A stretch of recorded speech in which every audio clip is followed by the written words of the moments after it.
Okay, how you doing? Here we have a 94 BT600 Honda Shadow that I'm trying to start, but for some reason it doesn't want to start.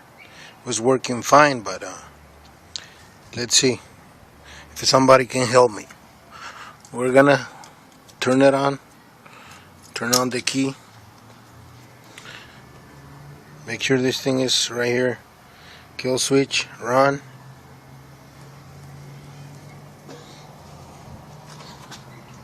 Lift up the kickstand,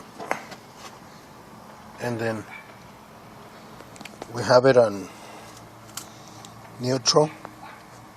We're gonna try to start it.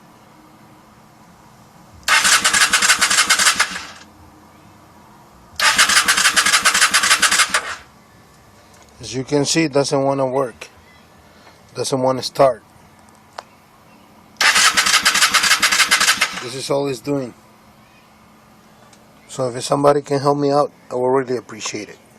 Thank you.